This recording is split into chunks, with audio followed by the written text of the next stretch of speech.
Écho d'Afrique, nouvelle édition, bienvenue à tous. Réouverture des lieux de culte à compter de ce mercredi 13 mai au Niger. C'est l'une des dispositions prises par le gouvernement qui a décidé mardi soir d'assouplir les mesures imposées dans le cadre de la lutte contre la propagation du coronavirus.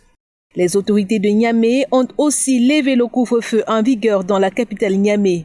Pour éviter un rebond de contamination, le gouvernement a demandé aux chefs religieux d'exiger des fidèles qu'ils observent les mesures barrières minimum, notamment le lavage des mains, la désinfection des lieux de culte avant chaque prière, le port de masques et le respect de la distanciation sociale.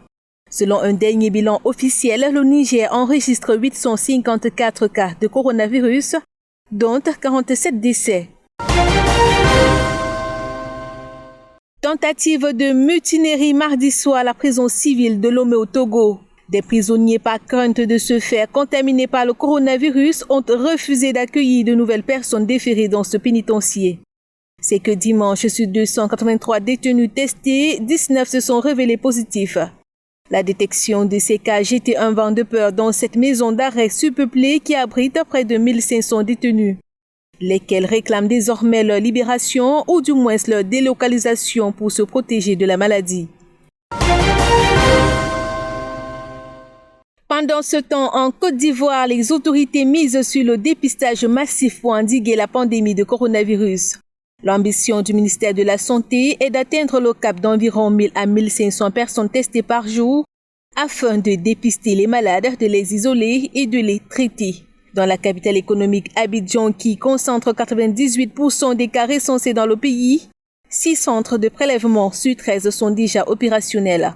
Pour mener à bien cette campagne, la Côte d'Ivoire s'est dotée d'un plan de riposte sanitaire d'un budget de 96 milliards de francs CFA en vue d'équiper plusieurs laboratoires afin d'accroître les capacités de diagnostic du pays.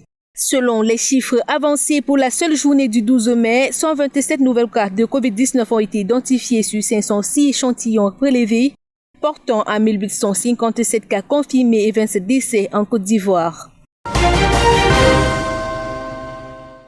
Et puis, les Algériens passeront les fêtes de l'Aïd el-Fitr qui célèbrent la fin du Ramadan confinés chez eux. Classée parmi les pays africains les plus touchés par cette pandémie, l'Algérie vient de franchir la barre des 6000 malades du Covid-19. Pour tenter d'endiguer la circulation du virus, les autorités ont décidé mardi de prolonger le confinement de 2 semaines de plus jusqu'au 29 mai. Selon le comité scientifique de suivi de l'évolution de la pandémie, le pays a enregistré une explosion de contamination ces derniers jours. En raison du non-respect des règles d'hygiène et de distanciation sociale, les autorités ont dû refermer de nombreux commerces rouverts au début du mois de jeûne de Ramadan, dans près de la moitié des 48 préfectures du pays, dont Alger.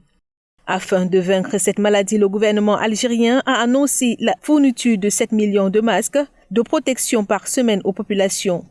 Lundi, le ministre de la Santé a indiqué que le déconfinement se fera en fonction de l'évolution de l'épidémie, précisant que la levée des restrictions ne pourra être envisagée que lorsque la situation se sera durablement améliorée avec des contaminations en forte diminution et 0 décès au compteur. Dans le reste de l'actualité, en Angola, Isabel dos Santos accuse l'État d'avoir falsifié des pièces à conviction contre elle. Dans un communiqué rendu public mardi, la femme d'affaires de 47 ans a dénoncé les procureurs en charge de l'enquête d'avoir ordonné le gel de ses comptes bancaires et la saisie de certains de ses avoirs dans son pays et au Portugal sur la foi d'un passeport falsifié.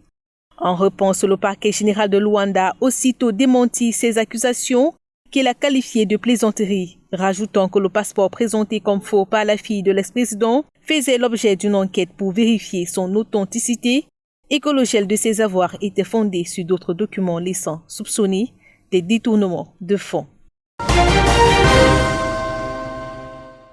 Au Lesotho, accablé par son propre parti et la coalition gouvernementale, le premier ministre Toba Tabane a finalement jeté l'éponge. Mardi, il a annoncé qu'il comptait remettre dès ce mercredi sa lettre de démission au roi. Au pouvoir depuis près de 3 ans, le Premier ministre est au cœur d'une crise politique qui secoue le pays depuis le début de l'année, après avoir été mis en cause dans le meurtre de son ex-épouse en 2017. Il s'est engagé à quitter ses fonctions d'ici à la fin juillet, mais ses soutiens lui ont officiellement retiré leur confiance lundi à l'Assemblée nationale. Le 22 mai, le Parlement doit se réunir pour approuver la nomination d'un nouveau Premier ministre, l'actuel ministre des Finances, Mokwesi Majoro. Voilà qui fait l'essentiel de l'actualité en Afrique. À très bientôt.